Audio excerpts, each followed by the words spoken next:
Dr. Zainab, and I am the convener of Pulse 2022. On behalf of the Pulse team, I welcome you all to the third installment of our Khan University Section of Cardiology's annual Cardiovascular Conference, Pulse 2022. This year, our theme is Conquering Heart Failure. We believe that failure is not an option when we speak of heart failure, and our various sessions will touch upon myriad aspects of this topic.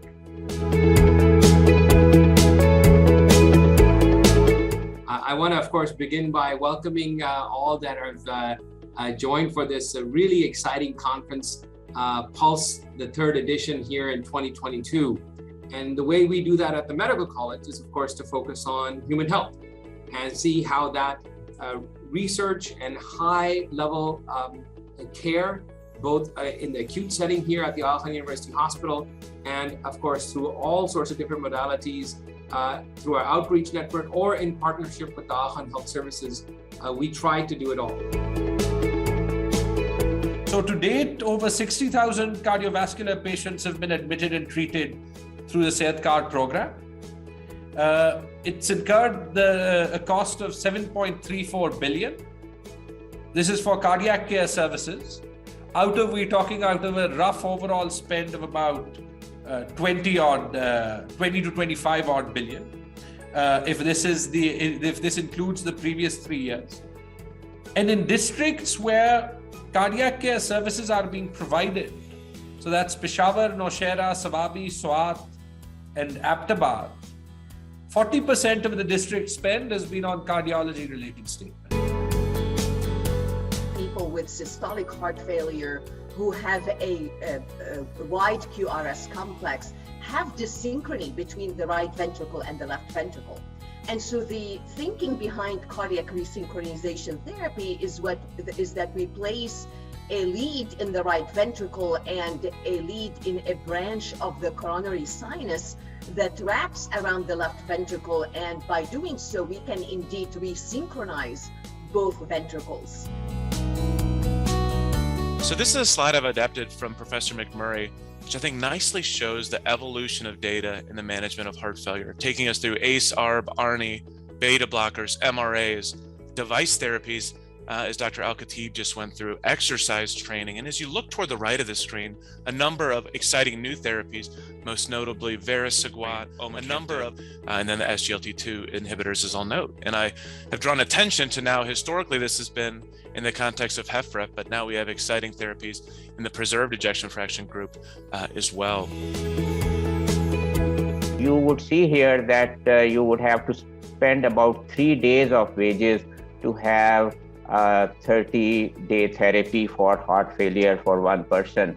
And if putting this into context, I mean, I just found this information from Economic Survey of Pakistan, and this is cost of food basket for a person for a month, which is about 3,000 plus. So the choice actually becomes whether to buy food for a person or buy heart failure therapies. I want to start by highlighting the fact that once you develop heart failure, you're not talking about losing your life for a few weeks or a few months or maybe even a few years. Even in patients who are 60s when they develop heart failure, you're talking about a decrease in life expectancy by over a decade. And even if you are lucky enough to be an octogenarian or a nonagenarian, you're still talking about losing several years of life.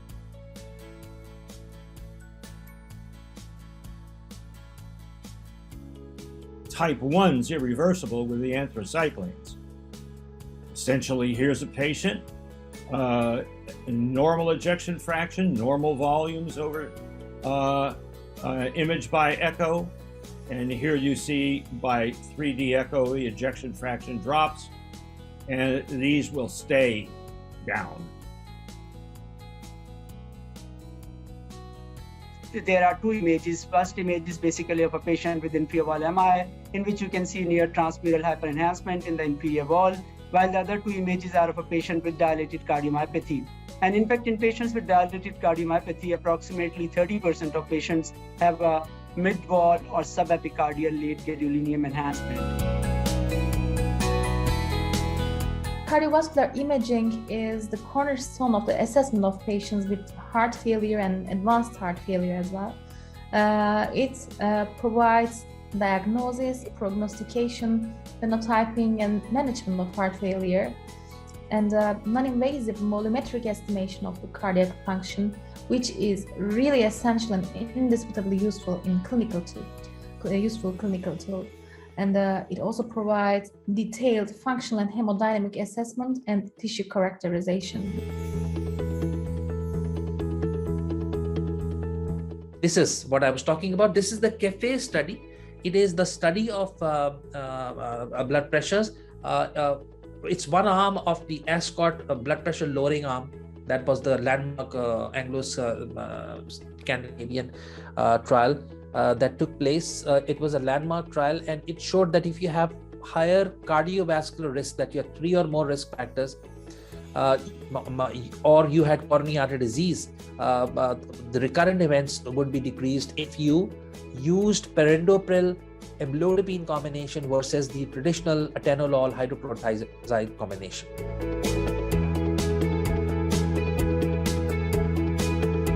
What are the advantages of handheld echo? It's point of care. It allows rapid triage. You've got a crashing, burning patient, you need a specific question answered, you put the probe there, right there. You don't wait around, call different people, wait for the tech to roll in, and spend quite a few hours in that conundrum. You have the echo in your hand and you do it. It's simple to use. You can actually use this daily. For example, you want to monitor somebody's fluid status. You look at their IVC, round on the patient, look at the IVC, and you can make adjustments in terms of what kind of heart failure medications you want to give to this person. It's lightweight, it's portable, and bedside. It's time and cost effective. So this is the first, what I'm going to show you next in the next 4 slides is a composite of actually 3 different procedures that I did over about 6 months, all of which were high risk. He has an occluded LAD and occluded mid-RCA, which are co-dependent by collaterals, and he has subtotal occlusion or severely diseased calcified circumflex artery. So the timeline for evolution of mitral valve therapies has lagged behind TAVR. TAVR was easier. However, the success of TAVR did help in pushing these ideas forward. One of the reasons that these therapies have also lagged behind is because the number of patients who qualify for these therapies initially was thought to be in hundreds of thousands, are only a few thousand patients even up till now in the US. We have the capabilities of using ECMO, which provides really great peripheral perfusion. Oxygenation can be easily cannulated to the point that out-of-hospital cardiac arrest patients in the Louvre in Paris can be cannulated at the floor of the museum. However, it does come with significant risk. Double-digit risk of bleeding and vascular access complications, stroke, and most importantly, I think for the heart failure and AMI and cardiac community, really the physiological concerns of increased afterload. HFrEF polypills are a pragmatic implementation strategy to improve GDMT rates in patients with HFrEF, but are not a cure-all.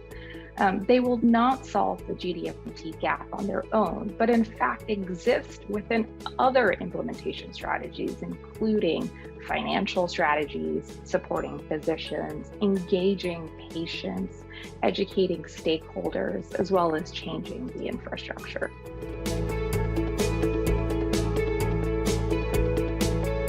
We're also talking about patients that have stage, or what was previously called stage C heart failure, according to the ACC and AHA. And now, according to the more recent document, it's just labeled simply as heart failure. But essentially, these are patients that have structural or functional abnormalities, but they also have a clinical syndrome, meaning they have symptoms to some degree that can be attributed to their heart failure pathology. But what you did find is if you compare the red and purple lines with the green and blue, the greens are the control, the reds are the ablation. we find that if you undergo ablation in the UK compared to a matched population, you have a very significantly better outcome from things like stroke, heart failure, and survival.